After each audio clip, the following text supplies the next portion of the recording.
after you all become this teamed up duo, what were some of the biggest challenges that y'all were facing in order to make the fruition happen?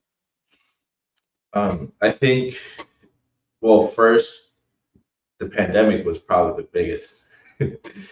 But outside of things that were potentially in our control, I think, at least maybe from more from, so I can only really speak this on my end, the belief that we can actually make this happen. CJ and I are guests of this culture, and a lot of it for me was like, are we allowed to do this? Can we do this? Part of me, a big part of why, as I sat down with my emotions after this meeting, I was like, well, this sub community specifically has given so much to me. How can I give back? Um, I might not be able to go to every single person and talk to them and tell them how much this community has done for me, but how can I give back in some way? Because I've already received so much from dance. And especially a lot of the people in my life that are currently in it and have been in it for a long time, I've met through dance. Dance being the main medium that has brought me so much joy and happiness, whether it's physically through dancing or just the social part too, and sometimes both as well. So how can I give back to this space and this culture that's given me everything? And I was like, well, I guess part of it is, well, let me put my money where my mouth is. And so a challenge for me was the belief that I could do that.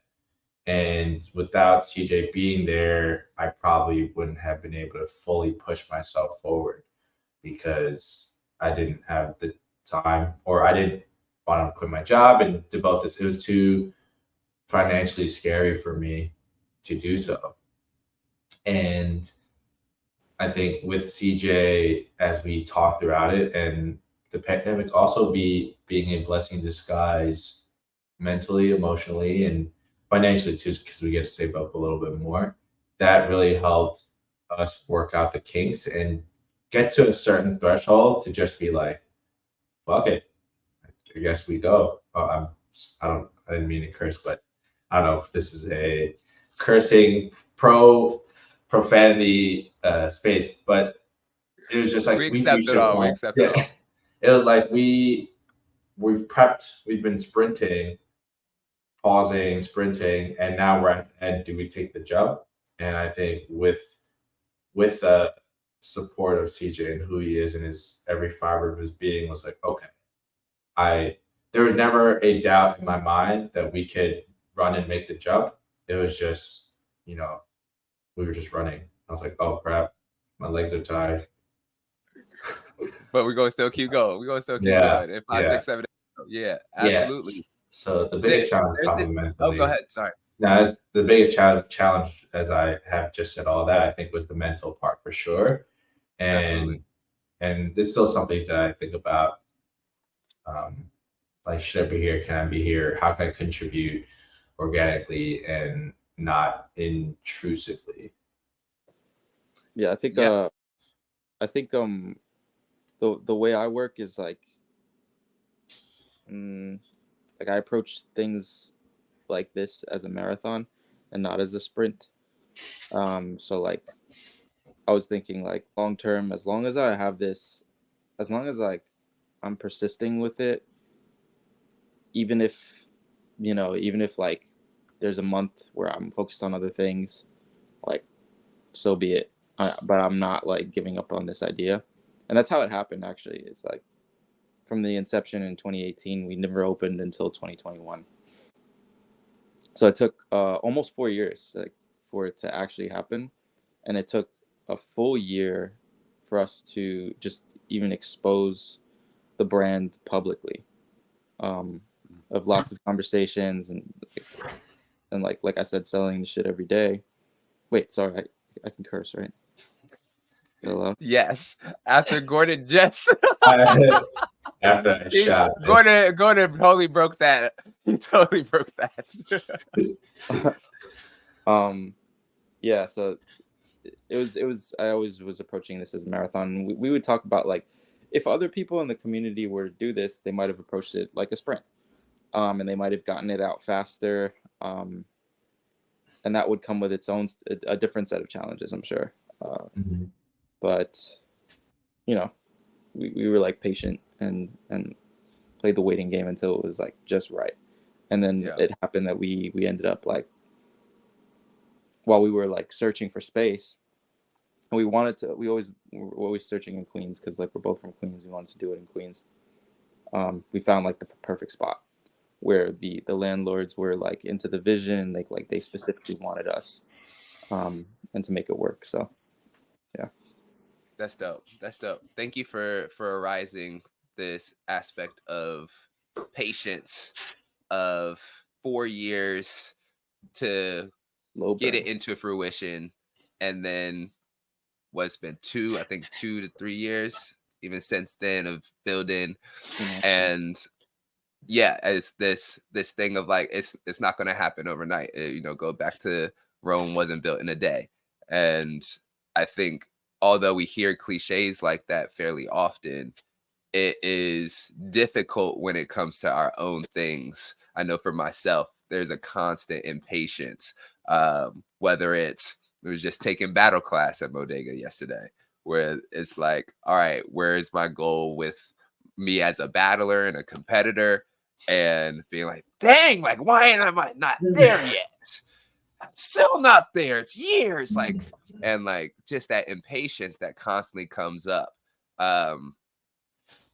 That aspect of, this is a marathon. Like, I know that I'm in it for the long haul. And I think that commitment to the long haul is a part of what allows that patience to arise. So yeah, just appreciate you bringing that up. And something that I'm very curious about from both of y'all is this nuance, this balance of service and leadership, especially in relation to belief, where, okay, this community has given me so much and I want to give back to it. And in the giving back, there is a natural sense of leadership that you foreground yourself into. And with that, like, okay, am I actually, maybe imposter syndrome of like, oh, am I actually supposed to be here? Like, there are other people more qualified than me, however I'm defining qualified. Like, how do you all navigate that space? How do you all navigate that space for yourself?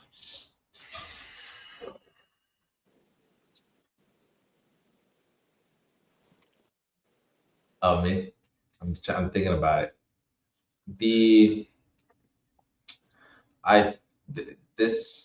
If this doesn't feel right, generally, I would love to hear thoughts. But how I work is, I think I'm very people focused, and how I feel about Modega as a space, when I'm meeting people or someone's like, hey, look, this is Gordon.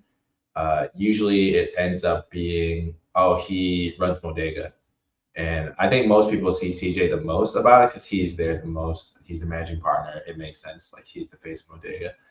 And I'm like, you could have just stopped at Gordon, right? I'm no different from anyone else in this space. And everyone else in this space is just as important, if not more important than me, because it's a dance space, right? I'm not dance. I'm not the monolith for that. So when to try to fight the mental challenges of, do we belong here? I try to take a step back and think about like what dance brought to me. If I think about my people, my partner, and all those people around me, is Modega giving that to other people, right? I want people to come to Modega. Dance, sure, like, give it. It's a dance studio. If you're not getting dance out of the space, then we're fucking up. But if people are able to build their own circles, make connections, make memories, that is kind of the baseline I am always trying to see. If I see people laughing, smiling, and enjoying each other's energy, then I am giving back. because that's what I received from dance. The dance part is always there and very important, but also I think sometimes people forget about the social aspect. And yes, I think it's great to connect through dance, but you can also connect further and as people. If we even think about the dichotomy of people's dance personalities and then who they are while they're not dancing, because they can be drastically different. So that's kind of how I try to push through the battle in my brain of, are we here and are we allowed to be?